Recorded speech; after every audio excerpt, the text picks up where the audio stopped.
नमस्कार, आदाब, सत श्री अकाल, वेलकम, सुस्वागतम है सभी बच्चों का आपसे आपके प्यारे से प्लेटफॉर्म डियर लर्नर्स पर। मैं हूं शशांक तिवारी, आपके साथ डिस्कस करूंगा हिंदी भाषा का जो भाषा सेकंड का हिंदी भाषा का एक पैसेज और कुछ उसकी पेडागोजी संबंधित प्रश्न। जैसा कि मैंने सुबह भी आपको बताया था प्यारे बच्चे कि जो मैं आपको करवा रहा हूं प्रश्न पत्र, ये 2016 सितंबर माह में लिया गया प्रश्न पत्र है, या आप कह देंगे कि दिसंबर माह में हुआ ये पेपर है, और इसी में मैं आपके साथ डिस्कस कर रहा हूं। तो शुरू करते हैं आज की इस प्यारी सी क्लास को, बहुत ही अच्छी सी क्लास को। हिंदी भाषा में आपको पढ़ाने वाला हूं, बहुत ही सभी लोग ध्यान से देखेंगे और ध्यान से समझेंगे। शुरू करते हैं। तो अगर हम बात करें तो यहाँ पर 121 से लेकर के 150 तक यानी 30 जो प्रश्न हैं वो आपको मिलने वाले हैं हिंदी भाषा के। तो यहाँ पर शुरुआत वैसे तो पैसे से होती है, लेकिन इस पेपर में शुरुआत कैसे की गई थी तो आप कहेंगे पेडागोजिकल सेक्शन से इसमें शुरुआत की गई थी। तो पेडागोजी सबसे पहले आप पढ़ेंगे और समझिए, उसके बाद में फिर हम पैसेज पर भी बात करेंगे, क्योंकि पैसेज यहाँ पर नीचे हैं। शुरू करते हैं, बड़े ध्यान से, बड़े एकाग्रचित होकर के सुनिए। जो भी बातें समझ में ना आए वो कमेंट बॉक्स में कमेंट जरूर करिए। शुरुआत करने के पहले मैं आपसे बता देता हूँ, लाइक शेयर सब्सक्राइब करना सभी बच्चों का मौलिक धर्म होता है, क्योंकि अगर आपको कोई भी चीज़ फ्री में मिल रही है, कोई भी चीज़ अच्छी, कोई भी कंटेंट आपको फ्री में प्रोवाइड हो रहा है तो उसकी इज्जत करना सीखिए, क्योंकि श्रद्धा लभते ज्ञानम। अगर आप श्रद्धा रखेंगे तो ज्ञान का जो लाभ है वो आपको जरूर मिलता है। बाकी आपके हाथों में है, आपकी जो मर्जी आप वैसा करिए, लेकिन मैं तो यही कहूँगा कि आप सपोर्ट जरूर करें। आप जिससे भी पढ़ते हैं, हमसे पढ़ते हैं, किसी और से पढ़ते हैं, तो आप गुरु दक्षिणा के रूप में उसको कुछ जो भी दे सकते हैं उसके रूप में कम से कम लाइक जरूर करें, उसका हौसला आप जाए जरूर करें। हाँ, जो उसमें गलतियां हों उनको जरूर मेंशन करें, क्योंकि आप जब गलतियों को मेंशन करेंगे तो टीचर सुधार जरूर करेगा, तो मेंशन जरूर करें। आपका स्वागत रहेगा हमारे कमेंट बॉक्स में, कमेंट सेक्शन में। आपकी फीडबैक हमारे लिए बहुत ही मायने रखते हैं और हम उनको नित्य देखते हैं और सुधार करने की कोशिश करते रहते हैं, क्योंकि प्यारे बच्चे इस पूरी प्रकृति में कोई भी व्यक्ति परफेक्ट होकर तो आया नहीं है कि आप कहें कि वो परफेक्ट है या वो खुद कहे कि मैं परफेक्ट हूं, तो ऐसा नहीं है। तो इस बात का आप लोग थोड़ा सा ध्यान रखेंगे। आई होप आपको मैंने अपनी फोटो को किनारे रखा हुआ है, आपको यहाँ तक दिखाई दे रहा होगा। शुरू करते हैं 21 नंबर प्रश्न से। भाषा शिक्षण के संदर्भ में बाल साहित्य का उद्देश्य क्या होता है? और जब आप किसी भी बच्चे को भाषा अगर शिक्षण करवा रहे हैं तो आप उसको बाल साहित्य पढ़ा रहे हैं, बाल साहित्य को उसने आपने इंक्लूड किया हुआ है, तो इसका उद्देश्य क्या होता है याद रखिएगा। बच्चों को उत्साही पाठक बनाने के लिए आप ऐसा कर रहे हैं, प्रोत्साहित कर रहे हैं। बच्चे को साहित्यिक विधाओं से, देखिए बच्चा साहित्यिक विधाओं से उसका कोई लेना देना नहीं है, उसको साहित्यिक विधाओं से कोई मतलब नहीं है। वो बस इतना जानता है कि कहानी है, बस कहानी से उसका लेना देना है। बाकी आप उसको कहोगे निबंध पढ़ो, बोरिंग सी चीजें पढ़ो, नहीं पढ़ेगा। बच्चे को जीवन कौशल सिखाना, याद रखिएगा कोई भी पाठ जो पढ़ने की सामग्री होती जीवन कौशल नहीं सिखाती है, भाषा जीवन कौशल नहीं सिखाती है। जीवन कौशल सीखने का एक माध्यम हो सकती है, लेकिन सिखाए ऐसा नहीं है, और बाल साहित्य तो बिल्कुल नहीं है। बाल साहित्य से हमको सीख मिलती है, जीवन कौशल करने से आते हैं, सीखने से आते हैं। बच्चों को भाषा के नियमों की जानकारी, याद रखना आप उसको कुछ पढ़ने के लिए कह रहे हैं तो नियमों की जानकारी तो आप कतई उसको नहीं दे रहे हैं, इस बात का याद रखिएगा, ऐसा नहीं है। देखिए तो क्या सही हो जाएगा, आप बच्चे को बाल साहित्य इसलिए पढ़ाने का ये उद्देश्य है कि बच्चा क्या होगा, बच्चों को उत्साही पाठक बनने के लिए प्रोत्साहित करना। जैसे आपने सुना होगा, अगर आप उत्तर प्रदेश से संबंधित हैं या आप उत्तर भारत से हैं, तो यहाँ पर एक बच्चों को पढ़ने के लिए मीना मंच नामक एक किताब आती है, जिसकी पात्र मीना थी और उसका भाई था। तो मीना के साथ कैसे डिस्क्रिमिनेशन होता है उसकी बात जो है उस पूरे साहित्य में थी, और बच्चे बहुत ही उसको इंटरेस्ट लेकर के पढ़ते थे। बच्चे उसको बहुत पढ़ते थे, घर में ले जाए पढ़ें, इसीलिए सरकार ने व्यवस्था कर रखी थी, मीना मंच जैसी चीजों का भी व्यवस्था कर रखी थी। आगे चलते हैं, आई होप आपको समझ में आया होगा। बात करते हैं 122 नंबर प्रश्न की। संदर्भ में व्याकरण का शैक्षिक निहितार्थ है। किसी भी संदर्भ में जो व्याकरण है उसका शैक्षिक निहितार्थ क्या होता है? पाठ के संदर्भ में व्याकरण जानना जरूरी नहीं है तो गलत बात है भाई, व्याकरण जानना जरूरी है। व्याकरण और संदर्भ दोनों अलग अलग होते हैं, ऐसी भी बात, ये भी गलत बात है। व्याकरण और संदर्भ अलग अलग का कोई मतलब नहीं होता है। आपको व्याकरण किस संदर्भ में जाननी है, आप क्या जानना चाह रहे हैं, तो ये संदर्भ अलग बात है। व्याकरण का संदर्भ पाठ्य पुस्तकों में ही होता है, ऐसा नहीं है। जब आप बोलते भी हैं तब भी आपको कुछ चीज़ों का प्रयोग सिखाया जाता है। जैसे अगर आप अपने से किसी बड़े से बोल रहे हैं तो आप लगाकर बात करते हैं, और जब अपने सहकर्मियों से, सहपाठियों से, हम उम्र वालों से बोलते हैं तो तुम लगाकर बोलते हैं। तो ये भी सिखाया जाता है। तो ऐसा नहीं केवल पाठ्य पुस्तकों में ही होता है, ग्रामर का प्रयोग सामान्य जीवन में भी होता है। अगर आपको भूतकाल घटना बतानी है तो आपको था थी लगाना पड़ेगा। अगर आपको वर्तमानकालिक घटना बतानी है तो है में करना पड़ेगा, और भविष्यकालिक घटना बतानी है तो आपको गागी गी का प्रयोग करना पड़ेगा। तभी सामने वाला समझ पाएगा कि आप किस काल की बात कर रहे हैं। तो ऐसा नहीं है, बोलने में, समझने में, हर चीज में व्याकरण बहुत आवश्यक है। व्याकरण पाठ के संदर्भ में सिखाया जाता है, ये बात बिल्कुल ठीक है। भाई आप संदर्भ में व्याकरण की बात कर रहे हैं तो जो पाठ है, देखो यहां पर था, जरूरी नहीं है, ऐसी बात नहीं है। तो संदर्भ में जरूरी मतलब होता है व्याकरण पाठ के संदर्भ में सिखाया जाता है। मतलब जो आप पाठ पढ़ रहे हैं उसमें किन वाक्यों का प्रयोग है, वे जो वाक्य हैं कैसे हैं, कहाँ हैं, इन बातों की चर्चा की जाती है। आई होप आपको समझ में जरूर आया होगा। आगे बात करते हैं 23 नंबर की। 23 नंबर प्यारे बच्चे लिखा हुआ है, याद रखिएगा, बच्चों को कहानी सुनाने की उपयोगिता सिद्ध होती है। बच्चों को आप कहानी सुना रहे हैं तो उसकी उपयोगिता क्या है, यूटिलिटी क्या है, क्या उसकी जरूरत है। तो कहानी से मिलने वाली ज्ञान विज्ञान की जानकारियों की गलत बात है। कहानी से किसी ज्ञान विज्ञान की जो जानकारी मिलती है उससे ऐसा तो है नहीं कि बच्चा बम बनाना सीख जाएगा। बच्चे को अगर आप किसी ज्ञान विज्ञान की जानकारी दे रहे हैं तो आपको करके सिखाना होगा। याद रखिएगा, कोई भी ज्ञान स्थायी तब होगा जब आप बच्चे को करके सिखाएंगे। कहानी से मिलने वाली सीख द्वारा, ये बिल्कुल सही बात है। बाकी कहानी कहने के तरीके द्वारा, कहानी कहने का तरीका आपका जो भी हो, अगर अच्छा है तो उसका इम्पैक्ट अच्छा पड़ेगा। तो इससे कहानी सुनाने की उपयोगिता नहीं है, कहानी में गुथे हुए नैतिक मूल्यों नहीं। कहानी से मिलने वाली सीख, जैसे कि आपने बच्चे को किसी चोर की कहानी सुनाई कि चोर को आखिर में जाकर दंड मिलता है, उसको फांसी की सजा मिलती है। फिर आपने कहा इससे ये शिक्षा मिलती है कि चोरी करना पाप है या चोरी नहीं करनी चाहिए। तो ये है शैक्षिक निहितार्थ, या आप कहते हैं ये है उसकी उपयोगिता। आप कछुए की कहानी सुनाते हैं, क्यों सुनाते हैं? इसलिए सुनाते हैं कि जो निरंतर चलता रहता है, धीरे धीरे चलता रहता है, उसकी जीत एक न एक दिन जरूर होती है। बहुत तेज भागने वालों की जरूरी नहीं है कि जीत हो ही जाए। तो आप क्या करना चाह रहे हैं? तो कहानी सुनाने का जो मेन उपयोगिता है वो क्या है? कहानी से मिलने वाली सीख। अब आगे आ जाते हैं, ये देखिएगा यहां पे 124 नंबर जो प्रश्न है, एक मिनट, ये देखिए 124 नंबर प्रश्न को हम पढ़ेंगे। लिखा है अवलोकन को, एक मिनट, ठीक, लिखा हुआ है अवलोकन को आकलन का भाग तभी कहा जा सकता। अवलोकन क्या होता है? अवलोकन माने होता है कि आप हमेशा उसको देख रहे हैं, हमेशा उसको वॉच कर रहे हैं। अवलोकन का मतलब होता है दूर बैठ के बच्चे को, व्यवहार को, व्यक्ति के व्यवहार को देखने को अवलोकन कहते हैं। कहते हैं अवलोकन को आकलन का भाग कब माना जाएगा? तभी कहा जाता है जब अवलोकन अनिवार्यता औपचारिक रूप से किया जाए। औपचारिक का मतलब होता है ऑफिशियल, और अगर आप ऑफिशियल कर रहे हैं तो उसको आप आकलन नहीं के। आकलन का मतलब होता है जो आप अवलोकन कर रहे हैं ना, जो आप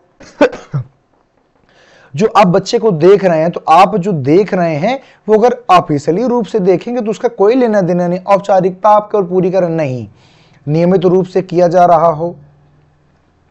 नियमित रूप में क्या होता है कि उसमें समय का अंतराल ज्यादा होता है। नियमित का मतलब होता है, नियमितता का मतलब समय का अंतराल होता है, तो ये भी गलत बात है। तो अगर बात किया जाए तो ये देखो ठीक ठाक लग रहा है थोड़ा सा। 124 नंबर है प्रतिदिन प्रत्येक बच्चे का किया जा रहा हो। देखिए हम बता रहे हैं आप अवलोकन को आकलन का भाग तभी मानेंगे जब प्रतिदिन माने रोज और प्रत्येक बच्चे का जब आप अवलोकन करके किसी भी फैसले पर पहुंचते हैं, उसका किसी भी आकलन का मतलब होता है असेसमेंट करते हैं। जैसे एक बच्चा खेलने में बहुत अच्छा है, आप एक दिन में नहीं बता सकते हैं कि ये अच्छा खिलाड़ी बनेगा या नहीं बनेगा। आप उसको नियमित रूप से प्रतिदिन देखते हैं, वो प्रतिदिन उसके खेल में निखार आता जाता है, तो आप आकलन करके ये बता सकते हैं कि भैया हो सकता है ये जीवन में बहुत अच्छा प्लेयर बने। बाकी लिखा हुआ लड़के लड़कियों को अलग अलग याद रखना, ये है जेंडर बायस, जिसको आप कहते हैं लिंग विभेद या लिंग भेद कहते हैं। तो ये नहीं करने तो बिल्कुल गलत है। अनिवार्यता और औपचारिक रूप से गलत हो जाएगा, ऑफिशियल नहीं करना है, नियमित रूप से इसमें अंतराल बढ़ता है, ये वाला हो जाएगा सही। तो आप जरूर कमेंट जरूर करिए कि जो हिंदी पेडागोजी है सरल बहुत होती है, लेकिन थोड़ा सा दिमाग जरूर लगाना पड़ता है, क्योंकि बिल्कुल नया सा सब्जेक्ट होता है। खैर 125 में आ जाइए। सुरभि किसी भी ऐसे शब्द विशेष को बोलने में कठिनाई का अनुभव करती है जिसमें 2 से अधिक बार ता होता है। ता की आवृत्ति होती है, मतलब एक सुरभि एक बच्ची है जो कि किसी ऐसे शब्द को बोलने में कठिनाई महसूस कर रही है जिसमें 1 से अधिक बार क्या होता हो, तब तो उसको कठिनाई हो रही है। तो आप उससे या उसे देखो, लेकिन बोलते समय इस ओर ध्यान देने के लिए कहेंगी, ध्यान देने के लिए कहते रहिए, वो ध्यान नहीं देगी या वो ध्यान नहीं दे पाएगी क्योंकि उसकी स्वभाव में है। ता वाले शब्दों को बार बार उच्चारण करवाएंगे, ऐसे शब्दों का विकल्प ढूंढ कर देंगी, गलत बात है। ऐसे शब्दों को बार बार सुनने के लिए केवल सुनना नहीं है। देखो, अगर किसी की भी आपको भाषाई क्षमता को अगर आपको निखारना है तो आप उसको बार बार उच्चारण करने के लिए, जैसे कि आप जानते हैं, जैसे इंग्लिश में क्या होता है, इंग्लिश जब आप स्पीकिंग का कोर्स करने जाते हैं तो आपको कोई समझाते थोड़ी ना है, सुनाते थोड़ी हैं। वो कहते हैं कि आप जितना ज़्यादा बोलेंगे आप उतना भी ज़्यादा इस पर निखार आता जाएगा, उतना ही ज़्यादा आप सीखते जाएंगे। यानी भाषा में अगर किसी शब्द को कोई भी बच्चा, कोई भी व्यक्ति अगर नहीं बोल पा रहा है तो सुनने से कोई मतलब नहीं होता है, इस ओर ध्यान देने से कोई मतलब नहीं होता है। आप उसको नए नए शब्द बना के दे तब भी कोई मतलब नहीं है। नहीं, उससे कहिए कि इस शब्द को बार बार उच्चारित करिए, कि वो बार बार उच्चारित करेगा करेगा करेगा, एक बार गलती करेगा, 20 बार गलती करेगा, लेकिन अल्टीमेटली वो सीख जाएगा, उसको समझ में आ जाएगा और सही बोलना शुरू कर देगा। याद रखिएगा, कभी भी कोई भी ऐसा आपको ऑप्शन मिल जाए जिसमें आपको कहा जाए कि उसको दिक्कत हो रही है तो आप क्या करवाएंगे, तो कहेंगे, आप कहना कि बार बार उसे उच्चारण करने के लिए हम कहेंगे। ठीक है। 126 नंबर, प्राथमिक स्तर पर भाषा का आकलन करने में सर्वाधिक सहायक है वीडियोग्राफी, लिखित परीक्षा, गलत। पोर्टफोलियो, देखो पोर्टफोलियो क्या होता है, पोर्टफोलियो का मतलब होता है कि बच्चे का रिकॉर्ड रखना। तो यहाँ पर बच्चे के रिकॉर्ड से और प्राथमिक स्तर भाषा से मुझे कोई समझ में नहीं आता। बच्चे का रिकॉर्ड रखना, कैसा रिकॉर्ड, देखो पोर्टफोलियो प्रकार का एक रजिस्टर होता है, कह सकते हैं एक प्रकार की फाइल होती है जिसमें बच्चे की प्रगति, उसके समस्त कार्यों का विवरण रखा जाता है। और जब बच्चा किसी क्लास को पास करता है तो बच्चे के बारे में जानकारी नए क्लास टीचर को कैसे होगी, तो वही जो पोर्टफोलियो नामक रजिस्टर होता है वो दूसरे टीचर को दे दिया जाता है, तो दूसरा टीचर उसको देख करके जान जाता है। नाटक का मंचन मूक होता है, इसमें भी कोई विशेष सहायता नहीं मिलेगी, वीडियोग्राफी में सहायता आपको जरूर मिलेगी। प्राथमिक स्तर पर भाषा का आकलन करने के लिए सर्वाधिक सहायक है, प्राथमिक स्तर पर वीडियोग्राफी ज़्यादा सहायक है। आपने देखा होगा प्राथमिक स्तर पर बच्चे क्या करते हैं, पिक्चर के डायलॉग को बड़ा मैच करते हैं, उसी की तरह बोलना शुरू कर देते हैं। तो वीडियोग्राफी जो है ये काफ़ी मदद करती है, आप लोग याद रखिएगा। मान लीजिए आपको नहीं समझ में आया, तब भी आप 3 को जरूर, लिखित परीक्षा जो है वो भाषा के विकास में कोई आपकी मदद नहीं करेगी। पोर्टफोलियो भाषा के विकास में आपका कतई मत, क्योंकि पोर्टफोलियो एक अलग चीज है, बच्चे का रिकॉर्ड है जो एक क्लास से दूसरी क्लास में जाने पर टीचरों के द्वारा हस्तांतरित कर लिया जाता है। नाटक का जो मंचन है वहां आप दृश्य करते हैं, जबकि वीडियोग्राफी में आप देखते भी हैं और सुनते भी हैं। ठीक है, आगे आ जाओ, आगे की बात अब हम कर लेते हैं। देखो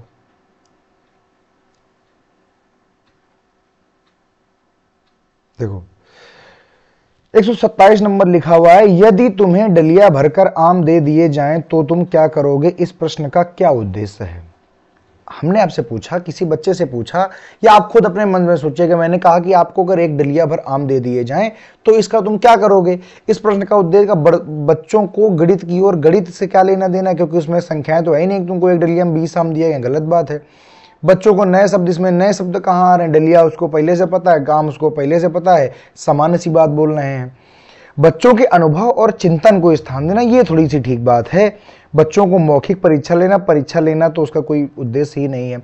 बच्चों को क्या अनुभव बच्चों के हो रहे हैं, और बच्चे इस पर क्या चिंतन कर पा रहे हैं। कोई बच्चा बताएगा कि हम सब में बांट देंगे, कोई कहेगा हम गरीबों को दे देंगे, कोई कहेगा हम अपने घर ले जाएंगे, कोई, तो आप बच्चों के चिंतन को स्थान दे रहे हैं कि बच्चा जो है वो किस प्रकार से चिंतन करता है, किस प्रकार से सोचता है, यही तो आप उसका टेस्ट कर रहे हैं। तो आप कहेंगे बिल्कुल ठीक बात है। याद रखिए, कोई ऐसा प्रश्न जो है, जो भी ये आपको बताए कि आप जो हैं वो कैसे, किसी कोई भी प्रश्न दे दिया जाए उस पर अगर चिंतन की बात है कि तुम क्या करोगे, 1 मिनट जरा रुकिएगा।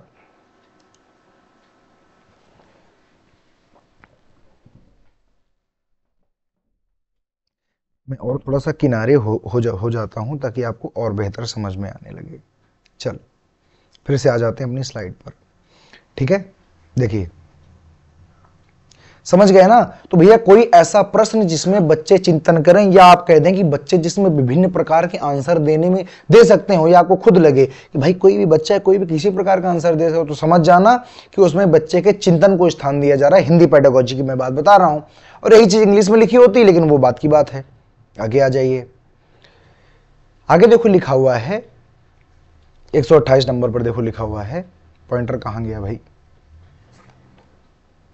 ये देखो 128 नंबर लिखा हुआ है, अकादमिक सत्र शुरू होने के 2 माह बाद तक भी कक्षा 4 के विद्यार्थियों को भाषा की पाठ्य पुस्तकें उपलब्ध नहीं कराई गई हैं। कभी कभी ये होता है कि जैसे सत्र शुरू हो गया है लेकिन पुस्तकें उपलब्ध नहीं हो पाई हैं, वही कह रहा है कि उपलब्ध नहीं कराई गई हैं। अब ऐसी स्थिति में शिक्षक क्या करेगा? ऐसी स्थिति में शिक्षक, याद रखना भाषा की बुकें उसके पास में नहीं है, हिंदी भाषा, इंग्लिश भाषा, जो भी भाषा है, लेकिन हम हिंदी भाषा पढ़ रहे हैं तो हिंदी भाषा की बात करेंगे। अब बताइए, श्रवण एवं वाचन कौशल का अभ्यास कराएंगे उसको, या विद्यार्थियों को पाठ्य पुस्तक अपने खरीदने के लिए प्रोत्साहित करेंगे? बिल्कुल गलत बात है। पाठ्य पुस्तकों के उपलब्ध होने तक पठन लेखन की प्रक्रिया आरंभ कराएंगे? नहीं। जब उसके पास में किताबें ही नहीं है तो पठन लेखन कैसे शुरू कराएंगे? पढ़ेगा कहां से, लिखेगा कहां से? भाषाई क्षमताओं के विकास के लिए अन्य विषयों की पुस्तकों का प्रयोग करेंगे। देखिए, आप ऐसा कतई नहीं करेंगे, बल्कि जब तक उसके पास में पुस्तकें नहीं है, बच्चे को पुस्तकें नहीं मिल रही हैं, तब तक क्या करोगे? तो आप उससे कहोगे कि मैं बोलता हूं, सुनो और बोलो, क्योंकि भाषा का विकास करना है, और भाषा के विकास में वाचन सबसे महत्वपूर्ण है। और वाचन तभी करेगा जब क्या करेगा? श्रवण, यानी जब सुनेगा तभी तो बोलेगा, तभी तो शब्द भंडार होगा। तो जब तक किताबें नहीं है तब तक सुनाइए, और उसको वाचन माने पढ़ने के लिए कहिए, या उसको कहिए कि भैया आप बोलिए, तभी आप भाषा का सर्वाधिक विकास बोलने से होता है, और सुनेगा तभी बोलेगा। याद रखिएगा, बाकी ये सब बातें गलत हैं, किसी और पाठ्य पुस्तक का प्रयोग नहीं करेंगे। मैथ वाली पुस्तक भाषा के विकास में कितना आपको जो है मदद करेगी, तो कम करेगी।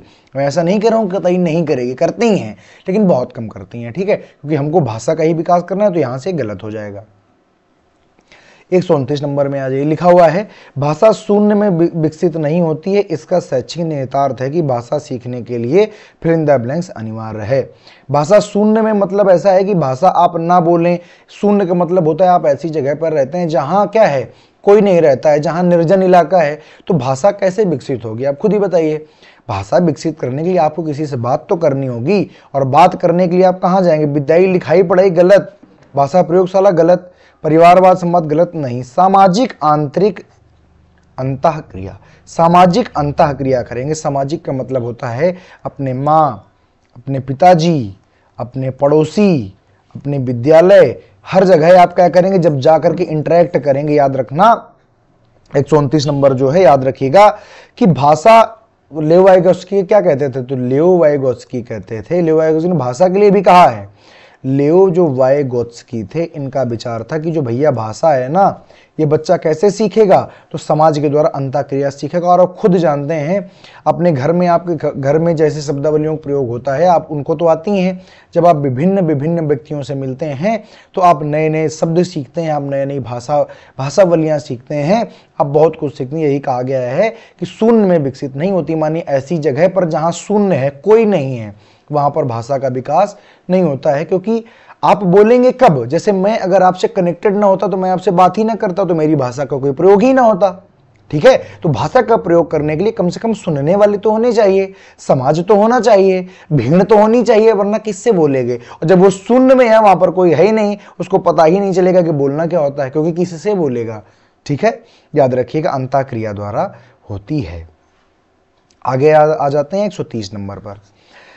प्राथमिक स्तर पर भाषा शिक्षण का उद्देश्य है बच्चों को सहज अभिव्यक्ति का अवसर देना। ठीक बात है। मातृभाषा की लिपि की पहचान करवाना। देखिए, जो 130 नंबर है, प्यारे बच्चे याद रखना, ये लिपि का पहचान कराना नहीं होता है। व्याकरणिक नियम को कंठस्थ कराना बिल्कुल गलत है। याद रखना, कभी कंठस्थ करना, याद करना, रटना बिल्कुल गलत है। अक्षरों की बनावट के प्रति सचेत करना। प्राथमिक स्तर पर भाषा शिक्षण का उद्देश्य क्या है? तो आप कहेंगे भैया अक्षरों की बनावट, देखो सहज अभिव्यक्ति का अवसर देना, ये तो ठीक बात है और ये होता ही है, लेकिन प्राथमिक स्तर पर उद्देश्य क्या होता है? अक्षरों की बनावटों के प्रति सचेत करना। प्राथमिक स्तर का मतलब होता है कि भैया 1 से लेकर के 5 तक कम से कम उसको लिखना आ जाए, थोड़ा थोड़ा उसको पढ़ना आ जाए। तो बाकी ये चीज़ें तो गलत हैं। व्याकरणिक नियमों को नहीं पढ़ाना है, मातृभाषा की लिपि की पहचान नहीं करानी है, आपको क्या कराना है? अक्षरों की बनावटों के प्रति सचेत करना है। कुछ ऐसे भी प्रश्न मिलेंगे जिनको आपको लगे अतार्किक हैं, लेकिन याद रखिएगा कुछ कुछ चीज़ें आपको थोड़ी थोड़ी समझनी भी होंगी। मैं हर एक चीज़ आपको अपने एंड से समझाता हूँ, कुछ चीज़ें थोड़ा बहुत आपको भी ये समझनी होगी कि भैया प्राथमिक स्तर पर भाषा अगर कोई पढ़ा रहा है तो केवल उसका इतना उद्देश्य रहता है कि अक्षरों की बनावट को सिखा दे, अक्षरों के उच्चारण को सिखा दे, शब्दों को लिखना सीख जाए। अब सहज अभिव्यक्ति का अवसर देना, तो अब सहज अभिव्यक्ति ही थोड़ी ना करते रहेंगे भाई, भाषा सीखने का मतलब लिखना भी तो सिखाना है। और ये मातृभाषा की लिपि कह रहा है तो ये गलत बात होती है, क्योंकि मातृभाषा आपकी देहाती है, लेकिन स्टैंडर्ड लिपि सीखेंगे कि मातृभाषा की लिपि सीखेंगे, तो आप कहेंगे स्टैंडर्ड सीखना ज़्यादा पसंद करेंगे। आगे आ जाइए 131 नंबर, भाषाई कौशलों के संबंध में कौन सा कथन सही है? सभी भाषाई कौशल पाठ्य पुस्तकों से ही विकसित होते हैं। सभी जो भाषाई कौशल हैं ये पाठ्य पुस्तकों से ही विकसित होते हैं। आपको लगता है क्या कि जो भाषाई कौशल पाठ्य पुस्तकों से होते हैं? गलत बात। कोई भी भाषाई कौशल अंतः संबंधित नहीं होता, बस ये भी गलत है। हर एक भाषाई कौशल अंतः संबंधित जरूर होता है। सभी भाषाई कौशल अंतः संबंधित होते हैं, बिल्कुल सही बात है। सभी भाषाई कौशल स्वयं ही विकसित होते हैं, बिल्कुल गलत बात है। अगर स्वयं विकसित होते तो भाषा तो फिर शून्य में विकसित होना चाहिए था। अगर सब कुछ स्वयं ही होता है तो भाषा को शून्य में विकसित होना चाहिए था। इसका क्या काम है? याद रखिएगा हमेशा, ठीक है। भाषा के सभी भाषाई कौशल अंतः संबंधित होते हैं, एक दूसरे से संबंधित होते हैं। जब तक आप सुनेंगे नहीं तब तक आप बोलेंगे नहीं, जब तक आप बोलेंगे नहीं तब तक आप लिखेंगे नहीं, और जब तक आपको लिखना नहीं आएगा तब तक आपको जब तक आप सुनेंगे नहीं तब तक बोल नहीं पाएंगे, और जब बोल पाएंगे तो पढ़ पाएंगे, और पढ़ पाएंगे तो उसके बाद लिख पाएंगे। तो एक क्रम है कि पहले क्या सबसे पहले बच्चा जो छोटा होता है क्या करता है? सुनता है। जब आप छोटे थे तो क्या आप सीधा बोलना नहीं, आपने सुना है। फिर 2 साल 3 साल में आपने बोलना शुरू किया है। बोलने के बाद में आपने क्या शुरू किया है? आपने पढ़ना शुरू किया है। और जब आपको पढ़ना आने लगा है तब आपने लिखना शुरू किया। याद रखिएगा कोई भी जो क्रम है वो एक दूसरे के पहले नहीं आ सकता है, क्योंकि ये कैसे होते हैं? तो अंतः संबंधित होते हैं। याद रखिए सबसे पहले क्या आता है? सुनना। फिर सुनना, जब सुन लिया फिर क्या करोगे? सुन सुन के बोलना सीख जाओगे। फिर बोलने के बाद में आप पहले पढ़ना सीखोगे। जब पढ़ना आएगा तभी आपको लिखना सिखाया जाए। तभी याद रखना आपने सीधे लिखना सीखा है क्या बिना इनको किए? नहीं, सारी स्टेजेस हैं। तो ये अंतः संबंधित, सभी भाषाई कौशल अंतः, देखो है ना अंतः संबंधित, क्योंकि एक के बिना दूसरा स्टार्ट नहीं हो सकता, दूसरे के बिना तीसरा स्टार्ट नहीं हो सकता। ऐसा नहीं कि एक सीखो बस सीधे छलांग मार के आगे निकल जाओ, ऐसा नहीं होता है, ठीक है, याद रखिएगा। आगे आ जाइए 132 नंबर पर। 132 नंबर जो प्रश्न कहता है प्यारे बच्चे, क्या कहता है? इसको इरेज कर देते हैं, 1 मिनट।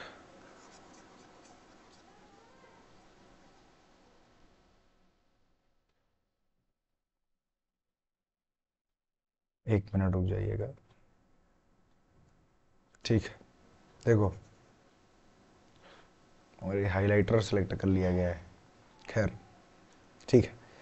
देखिए, पढ़कर समझना कुशलता का विकास करने में सबसे कम महत्वपूर्ण है पढ़कर समझना, ठीक है।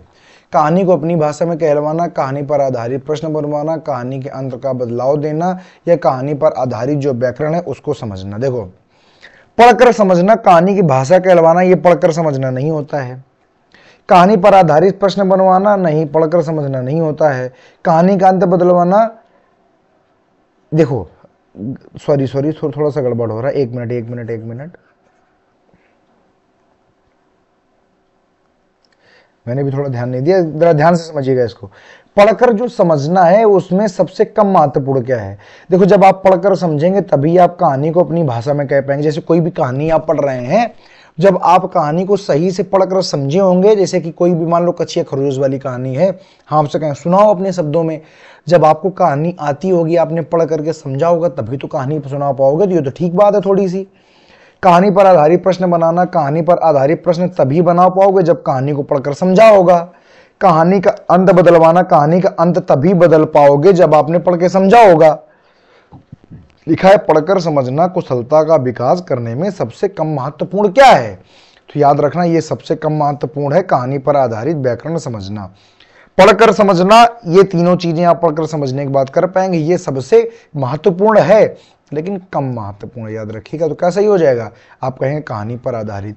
भाई पढ़कर समझना कुशलता का विकास करने में सबसे कम महत्वपूर्ण क्या है, तो आप कहेंगे कहानी पर आधारित व्याकरण को समझना। बाकी ये तीनों अगर आपने समझा नहीं कहानी तो आप नहीं कर पाएंगे। कहानी को अपनी भाषा में तब तक नहीं कह पाएंगे जब तक सही से समझ नहीं लेंगे। कहानी पर आधारित प्रश्न तब तक नहीं बना पाएंगे जब तक आप कहानी को सही से समझ नहीं लेंगे। कहानी का अंत जो आखिर है तब तक आप नहीं बदल पाएंगे और उसके शब्दों को नहीं बदल पाएंगे जब तक पढ़कर सही से समझ नहीं लेंगे। यानी से यही सबसे कम इंपॉर्टेंट हो जाता है। आगे आ जाइए, आगे देखिए। आगे आपके सामने है 133 नंबर प्रश्न। निम्नलिखित में से कौन सा कथन प्राथमिक स्तर पर भाषा सीखने के लिए एक महत्वपूर्ण उद्देश्य की ओर संकेत करता है। भाषा वाद विवाद और कविता पाठ में भाग लेना स्तर पर भाषा सीखने का महत्वपूर्ण उद्देश्य की ओर, याद रखना पहली बात तो प्राथमिक स्तर और दूसरा बात महत्वपूर्ण उद्देश्य की ओर संकेत करता है।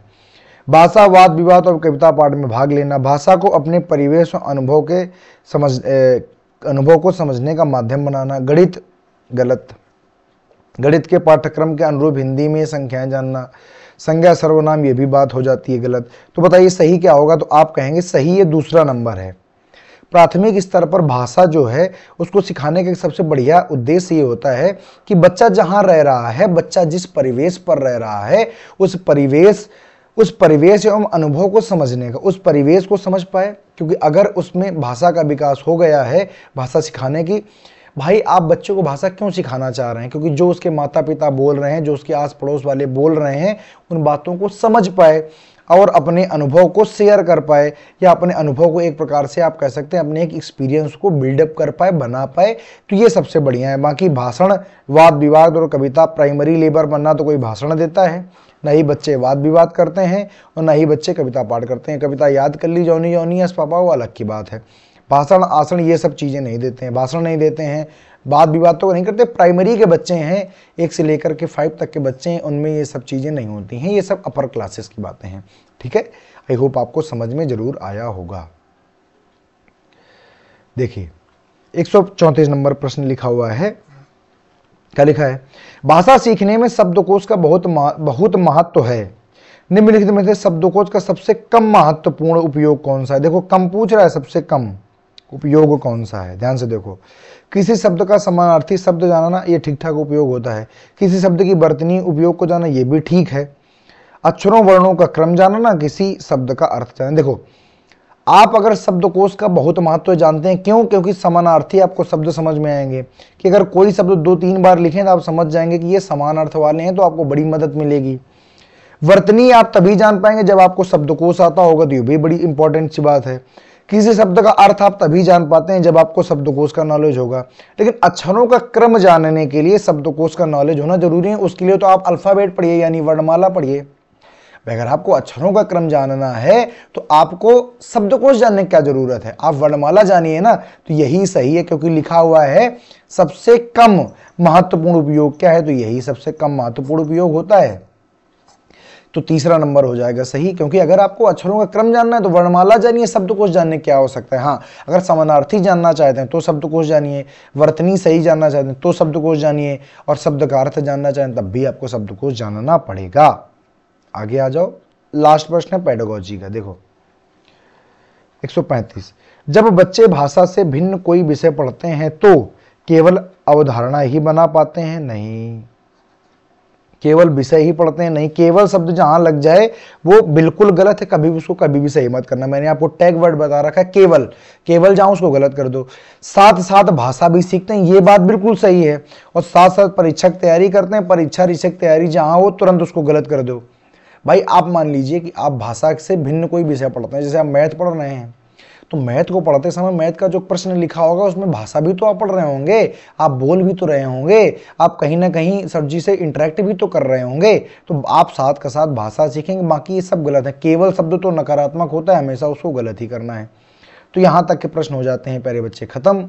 अब हम आगे आ जाते हैं, जो कि क्या है, तो आप कहेंगे जो कि हमारा है पैसेज। तो सबसे पहले हम पैसेज पढ़ने के पहले हर बार मैं आपको कहता हूँ प्रश्न पहले देखिए। देखिए लिखा हुआ है 36 नंबर प्रश्न लिखा, ए मेरे वतन के लोगों गीत के बारे में क्या सच नहीं है। एक तो ये बात हो गई। दूसरी बात है, ये जान लीजिए क्या लिखा हुआ है, भारत में 26 जनवरी का पर्व मनाने की उमंग न रहने का कारण क्या था। ध्यान से पढ़िएगा। रक्षा मंत्रालय को क्या सूचना दी गई होगी, रक्षा मंत्रालय को क्या सूचना दी गई होगी। पीठ में छुरा भोंकने का अर्थ क्या है, मुहावरा इसका अर्थ पूछ रहा है। और क्या है, 140 नंबर नहीं, हाँ ठीक है 140 लिखा हुआ है, जानी मानी फिल्मी हस्तियों को बुलाने का निर्णय क्यों लिया गया। ध्यान से पढ़ना भाई। मांग का सिंदूर पूछ जाना मुहावरे का अर्थ क्या है। और देश का फैसला पस्त था, देश का हौसला पस्त था क्योंकि, पढ़ेंगे आगे, उमड़ना क्रिया का कौन सा प्रयोग ठीक नहीं है, उसके बाद में दूसरा गद्यांश आ जाएगा। ठीक, पढ़ लिया। अब आ जाते हैं हम अपने गद्यांश में। देखो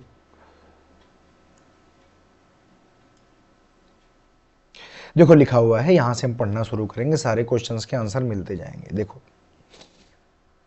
ये, हमें स्वतंत्र हुए 15 ही वर्ष हुए थे कि पड़ोसी चीन ने हमारी पीठ में छुरा भोंक दिया था। उत्तरी सीमा की सफेद बर्फीली चोटियां शहीदों के खून से सनकर लाल हो गई थी। याद रखिए, ये तभी का समय है जब हमें 15 वर्ष भी नहीं हुए थे और चीन से जब भारत का युद्ध हुआ था और चीन ने क्या किया था, भारत को परास्त कर दिया था, पस्त कर दिया था। तो अब जब लड़ाई होगी तो खून तो बहेगा। तो बर्फीली चोटियों पर, जो कि चीन कहाँ है, ऊपर की तरफ, तो वहां पर क्या हुआ था, खून से लाल हो गई थी। हजारों माओं की गोदें सूनी हो गई और हजारों की मांग का सिंदूर पूछ गया, यानी वो विधवा हो गई। क्या हो गई, विधवा। आपसे पूछा गया है कि मांग का सिंदूर पूछ गया था, तो याद रखिएगा भैया कि इसका अर्थ क्या है, विधवा हो गई थी। पीठ में छुरा भोंका था, यानी विश्वासघात किया था। और लाखों बच्चे, अभागे बच्चे पिता के प्यार से वंचित हो गए थे। जब मरेगा तो ये सब चीजें तो होती हैं। आगे आ जाओ। गणतंत्र दिवस निकट आ रहा था। गणतंत्र दिवस माने 26 जनवरी, माने रिपब्लिक डे। ठीक, 26 जनवरी निकट आ रहा था। देश का हौसला पस्त था। क्यों पस्त था, देखो पूछा गया है। कोई उमंग नहीं थी पर्व मनाने की। तब यह सोचा गया कि जानी मानी फिल्मी हस्तियां आयोजन में शामिल हों। हौसला पस्त था, कोई उमंग नहीं थी, तब यह फैसला लिया गया था कि जानी मानी जो फिल्मी हस्तियां हैं वो शामिल हो। क्यों शामिल हो तो भीड़ उमड़ेगी। देखो आपके सामने प्रश्न है। जानी मानी हस्तियों को देखो, 140 नंबर, जानी मानी हस्तियों को बुलाने का निर्णय क्यों लिया गया, क्योंकि भीड़ उमड़ेगी या भीड़ जुटाने के लिए, यही था। आप कहेंगे ठीक बात है। देखो लिखा है मांग का सिंदूर पूछ जाना, यानी विधवा हो जाना, ठीक बात। फिर देखो लिखा हुआ है देश का हौसला पस्त था क्योंकि चीन से मात खाई थी। बिल्कुल सही बात है, बाकी सब गलत है, देखते जाना। देश का हौसला पस्त क्यों था, क्योंकि चीन ने हमें हराया था।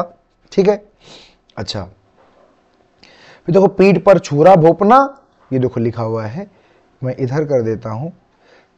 पीठ पर छुरा भोंपना का मतलब क्या होता है, तो आप कहेंगे एक मिनट पहले बच्चे, ये जो पेज है कभी कभी रिफ्रेश हो जाता है अपने मन से। एक मिनट जरा सा रुक जाइएगा।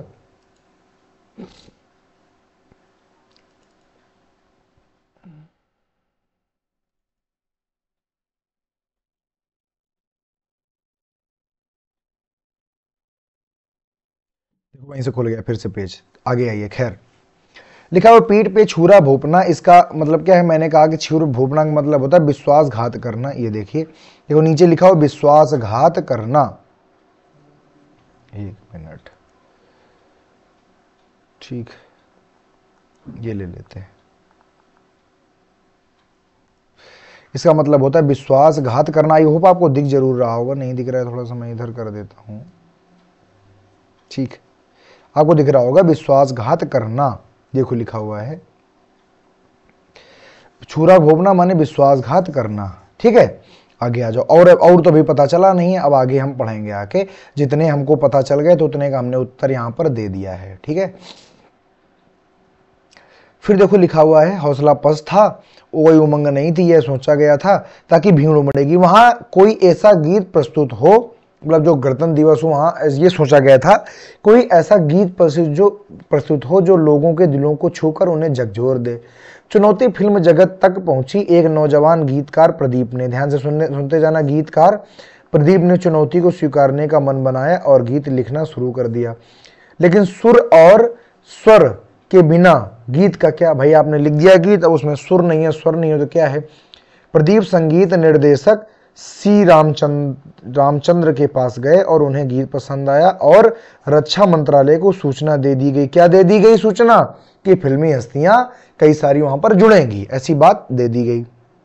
कितने लोग शामिल हो गए? देखो प्रदीप शामिल हो गए और सी रामचंद्रन शामिल हो गए। 26 जनवरी का शुभ दिन आया, लाखों की भीड़ बड़ी उत्सुकता के साथ प्रतीक्षा कर रही थी। तब एक जो धुन बज रही थी, कोई धुन बज रही होगी, वह हटी और थोड़ी देर शांति रही। तभी उस शांति में चीरता हुआ लता मंगेशकर का वेदना और चुनौती भरा स्वर सुनाई पड़ा, ऐ मेरे वतन के लोगों जरा आंख में भर लो पानी। याद रखना ये गाना तब का है और आज भी चलता है। समय जैसे थम सा गया, सभी के मन में एक ही भाव, एक ही रस में डूब गया। गीत समाप्त हुआ तो लगभग 2 लाख लोग सिसक रहे थे, आंसू थमते नहीं थे। अब देखो आगे आ जाओ। ए मेरे वतन के लोगों गीत के बारे में क्या है? लता मंगेशकर ने स्वर दिया, बिल्कुल सही है। प्रदीप ने लिखा, बिल्कुल सही है। मन्ना डे का नाम नहीं आया है। सी रामचंद्रन ने संगीत दिया, बिल्कुल सही बात है। म्यूजिक दिया था तो यही सही हो जाए। क्या सच नहीं है? 3 नंबर सच नहीं, मन्ना डे नामक कोई व्यक्ति यहां पर था ही नहीं। आगे आ जाइए, देखिए ये प्रश्न लिखा हुआ है 26 जनवरी का पर्व मनाने की उमंग क्यों नहीं थी? क्योंकि हजारों युवक शहीद हो गए थे। सैनिक पोस्ट मार्च, यही बात है, हजारों युवक क्या हो गए थे? शहीद हो गए थे। भाई जिस देश से हजारों लोग मर जाएं तो क्या वो देश त्योहार मनाएगा? क्या वो देश हर्षोल्लास से त्योहार मना पाएगा? तो आप कहेंगे जी नहीं। 140 देखो लिखा हुआ है, जानी मानी फिल्मी हस्तियां, ये तो आपको बता ही दिया था क्यों बुलाने का निर्णय लिया गया था, भीड़ जुटाने के लिए। आगे आ जाइए, सिंदूर का मांग पूछ जाना, आप कहेंगे विधवा हो जाना। रक्षा मंत्रालय को क्या सूचना दी गई थी? ये आप और पढ़ लेंगे। रक्षा मंत्रालय को सूचना दी गई थी कि फिल्मी हस्तियां भाग लेंगी। बाकी गलत है, देखो सब गलत हैं। दिल्ली आएंगे गलत, ये भी गलत, ये भी गलत, और फिल्मी हस्तियां भाग लेंगी ये था। देश का हौसला पस्त क्यों था? क्योंकि चीन से मात खाई थी। और लास्ट बचा है, उमड़ना क्रिया का कौन सा प्रयोग ठीक नहीं है? आंसू उमड़ चले, बिल्कुल ठीक होता है। भीड़ उमड़ पड़ी, बिल्कुल ठीक होता है। नदी उमड़ गई, बिल्कुल ठीक हो गया। लेकिन दूध उमड़ने नहीं, उबलने लगा। क्या होता है? उबाल मारने लगा या उबलने लगा। तो यही क्या है? क्योंकि प्रयोग ठीक नहीं है तो यही प्रयोग ठीक नहीं है, तो आपको चौथा नंबर आपका आंसर हो जाएगा। आगे आ जाइए, और ये देखो फिर से आपके सामने एक क्या है, गद्यांश प्रस्तुत है। सबसे पहले इसके प्रश्नों पर एक नजर डालेंगे। देखिए, नजर डालिए। बारिश के लिहाज से वह साल ठनठन गोपाल था, इस वाक्य का क्या भाव है? पढ़ के पता चलेगा। सावन सर पर था, इस कथन का क्या आशय है? पढ़ के पता चलेगा। 146 नंबर, गद्यांश के आधार पर कहा जा सकता है कि लोग बारिश में खुश थे। अब ये पता चलेगा क्या कहा जा सकता है। झींसियां शब्द का भाव क्या है? हम जैसे ढीले, देखो पूरा करते हैं इसको। हम जैसे ढीलों ने एक तरफा तौर पर रेनी डे मनाने का फैसला किया। वाक्य में लेखक का आशय क्या है? तो याद रखिएगा भैया कि क्या आशय है, ये बात आप उसको बताते रहेंगे। ठीक है बात? आप कहेंगे ठीक है। किन लोगों ने रेनी डे नहीं मनाया? तो पता चलेगा कि इन्होंने नहीं मनाया। सावन सिर पर था और बादल लापता थे। वाक्य है संयुक्त संकेतवाचक सरल या मिश्र, ये हम आपको बताएंगे। अब चलो पढ़ लेते हैं। 1 मिनट, इसको थोड़ा सा इधर कर लेते हैं, पढ़ते हैं। बारिश के लिहाज से वह साल ठनठन गोपाल था, खेतों में जैसे तैसे धान रोप लिया गया। ठनठन गोपाल का मतलब होता है, ठनठन गोपाल एक शब्द है और बारिश के लिहाज से ठनठन गोपाल था, यानी एक भी बारिश नहीं हुई थी। तो देखो यहाँ पर एक शब्द था कि ठनठन गोपाल का अर्थ क्या होता है, ये देखो लिखा हुआ है। बारिश के लिहाज से वह साल ठनठन गोपाल था। वाक्य का भाव है कि बारिश नहीं हुई थी, बारिश नहीं हुई थी। ठनठन गोपाल का मतलब होता है कुछ नहीं मिलना, तो बारिश नहीं हुई थी, सीधी बात है। आगे आ जाओ। खेतों में जैसे तैसे धान रोप दिया गया था, लेकिन तेज धूप ने उसे झुलसा डाला था। सावन सिर पर था और बादल लापता थे। देखो सावन सिर पर था का क्या मतलब, देखो सावन सिर पर था, इस कथन से आशय है कि सावन आ चुका था। भाई आपसे आप कहेंगे बादल सर पर है, माने बादल आ गए हैं, धूप सर पर है, धूप आ गई, छांव सर पर है, छांव आ गई, सूखा था गलत बात है, दूर था गलत है, आने वाला था गलत है, सर पर था का मतलब आ गया था। ठीक, बादल लापता थे। तभी एक उमसती हुई रात ने बिजली कड़कने से नींद खुल गई। एक बड़ी उमस वाली रात थी और बिजली जब कड़की तो लेखक जो कवि है उसकी नींद खुल गई, जो लेखक है नींद खुली। थोड़ी देर बाद झींसियां पड़ने लगी। झींसियां का मतलब होता है बूंदाबांदी होने लगी। देखो लिखा हुआ है, ये देखो लिखा हुआ बगल में ही लिखा है। झींसियां शब्द का भाव है बहुत हल्की बूंदाबांदी, तेज बूंदाबांदी नहीं। जब बरसात शुरू होती तो अचानक नहीं शुरू, तो पहले बूंदाबांदी, तो बहुत हल्की बूंदाबांदी शुरू हो गई थी। 147 नंबर में सही है। ठीक है, फिर लिखा चार पारियां आंगन से उठा करके भीतर कर ली गईं, लेकिन हवा गुम थी और गर्मी ज्यों की त्यों, लिहाजा वह रात रत जगे में ही, मतलब रात भर वो जागता रहा। सुबह हुई तब लोग धान बच जाने को लेकर ऊपर वाले का शुक्रिया अदा करते हुए दिखे। बरसात रात वाली रफ्तार से जारी थी, ना उसे धीमी थी ना तेज, माने जैसी रात में बरसात होती वैसी अभी भी थी। आसमान समतल और तकरीबन सफेद था, यानी बादल अभी भी थे। बादल बीच बीच में जरा सा गुर्रा कर खामोश हो जाते। स्कूल टाइम हुआ तो हम जैसे ढीलों ने एक तरफा रेनी डे मनाने का फैसला किया, जबकि पढ़ाकुओं ने बस्ता लादा और सुपरिचित रास्ते पर बढ़ चले। थके हारे पढ़वये शाम को घर लौटे तो उनकी हालत कटे खेत में पानी भरने पर भागे चूहों जैसी थी। अब देखो लिखा हुआ है, ये देखो लिखा हुआ है 49 नंबर प्रश्न। 49 नंबर प्रश्न देखो लिखा हुआ है, किन लोगों ने रेनी डे नहीं मनाया, तो किन्होंने नहीं मनाया, पढ़ाकुओं ने, क्योंकि लिखा हुआ है कि जो पढ़ाकू थे बस्ता लाद करके सुपरिचित रास्ते पर चले गए। अब देखो यहां पर एक शब्द आया है कि हम जैसे ढीलों ने। हम जैसे ढीलों से आशय क्या है, हम जैसे ढीलों से एक तरफा तौर पर रेनी डे मनाने का फैसला लिया। एक मिनट जरा सा रुक जाइएगा, पावर कहीं ना कहीं कट हुआ है, तो हम एक बार पावर को सुधार लेते हैं। एक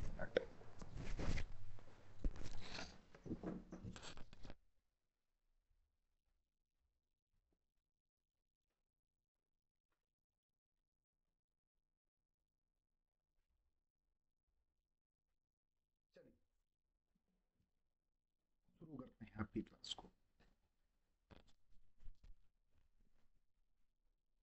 देखिएगा